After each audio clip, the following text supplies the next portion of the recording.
It was supposed to be my wedding. One day, down the line, a future I had built in my mind since I was 13.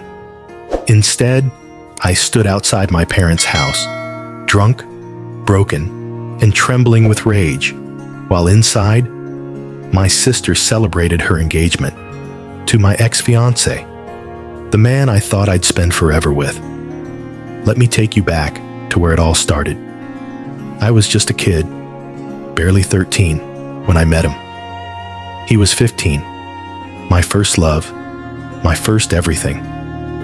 We grew up together, navigated the chaos of adolescence side by side, and somehow, it always felt like we were meant to make it.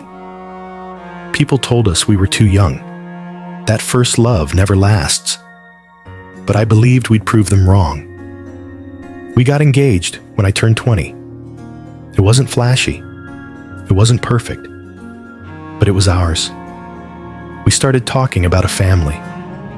We both wanted to be young parents, raise our kids while we still had energy, build the life we'd dreamed of since we were kids ourselves. And then, the test came back positive. For a few precious days, we were on top of the world. I can still remember how it felt to tell him, how we laughed, how we cried, how we stayed up all night talking about baby names and paint colors for the nursery. But dreams, I learned, can be ripped from your hands without warning.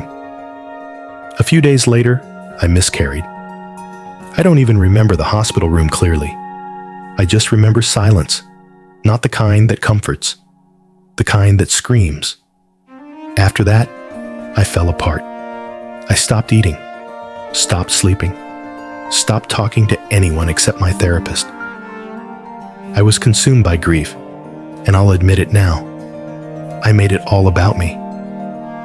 I didn't know how to hold space for his pain too. I didn't see him. I only saw the emptiness inside me where a life had once been growing. We fought. God, we fought so much. He blamed me, not in words, not out loud, but in the way he looked at me like I'd failed him, like I'd failed us. And I blamed him too, for not understanding what it meant to lose something inside your own body, for not knowing the grief that wraps itself around your bones and won't let go. We were hurting each other in every conversation. So, we made a choice. Let's take a break, just some time, to heal. That break turned into a year, but we stayed in touch. He came to a few of my therapy sessions. I thought we were working towards something. I was clawing my way back to stability. I was healing. And then, around my 23rd birthday, we decided to try again. We weren't the same, but I believed in second chances. I believed in us. Still, something was off. He was quieter, distant. I told myself it was the grief, the guilt, that he was still processing everything we'd lost. But my instincts kept whispering, something isn't right. One night, I couldn't take it anymore. I did something I'm not proud of. I checked his phone, and there it was.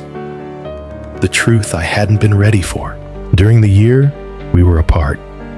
While I was bleeding, sobbing, rebuilding myself from the ground up, he'd been confiding in someone who should have been off limits, my own sister. And it wasn't just emotional. It had gotten physical. They'd been together, and she was pregnant. I wish I could say I confronted him calmly. I didn't. I threw him out. I cut off my sister. And then I found out it was worse than I thought. My parents knew. Some of our friends knew. They all watched me trying to piece my life back together. Watched me get back with a man who had already chosen someone else. And they said nothing. Weeks passed. I moved into silence. I was grieving again, this time for a version of my life that would never exist. And then, I got the wedding invitation. They were getting married, and they had the audacity to invite me. Something inside me cracked. I drank too much, too fast. I wasn't thinking clearly, but I felt everything, all of it.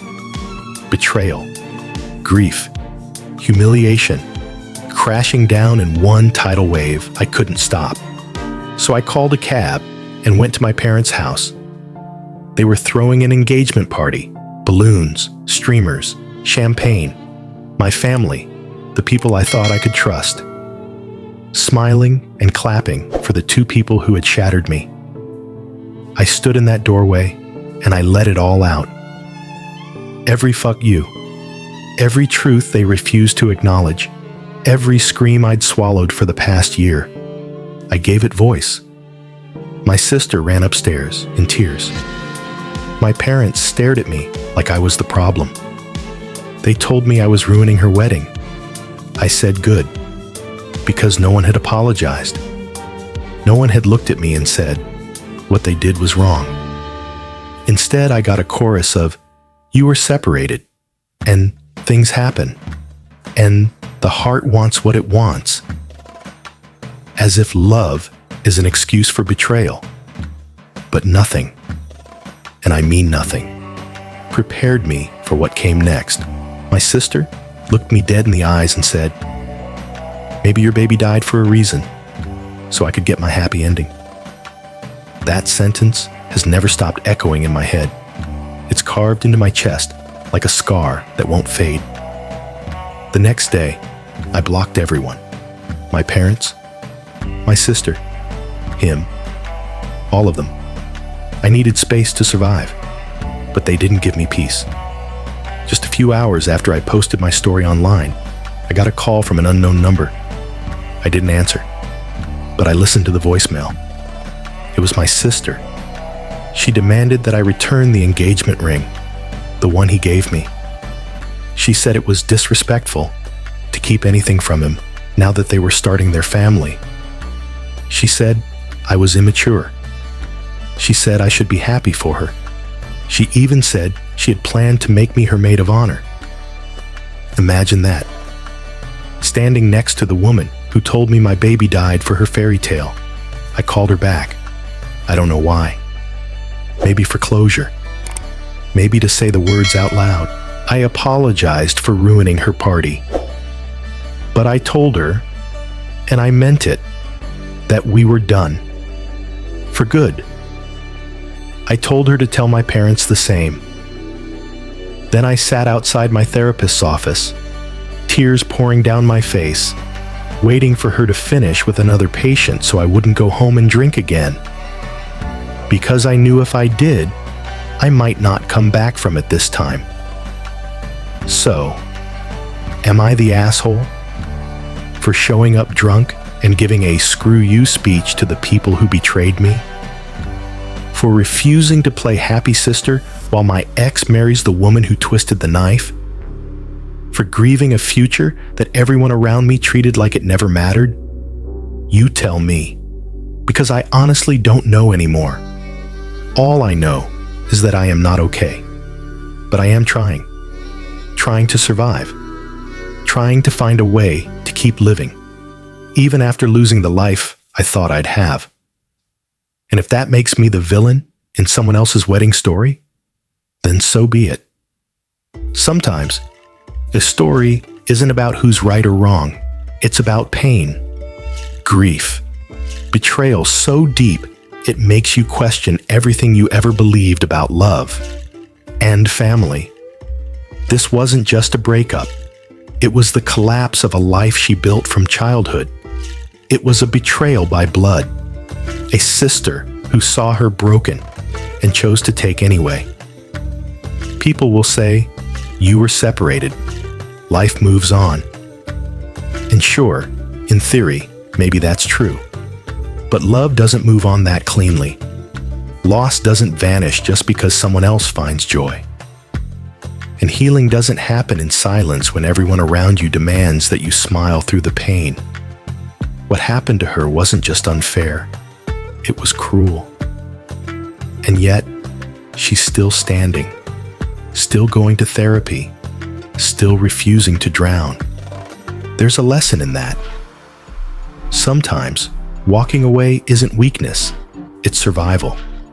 And sometimes, choosing to feel your rage, your sorrow, your truth, no matter how ugly it looks on the outside, is the first real act of self-love. So here's my question to you. What do we owe the people who betray us? Silence? Forgiveness? A smile at their wedding? Or do we owe ourselves the truth, no matter how loud it sounds? Let us know in the comments. And if this story hit you in the gut the way it did us, share it. Someone out there needs to know they're not alone. This is AITA Story Vault. And sometimes, the most powerful thing you can say is simply, no, enough.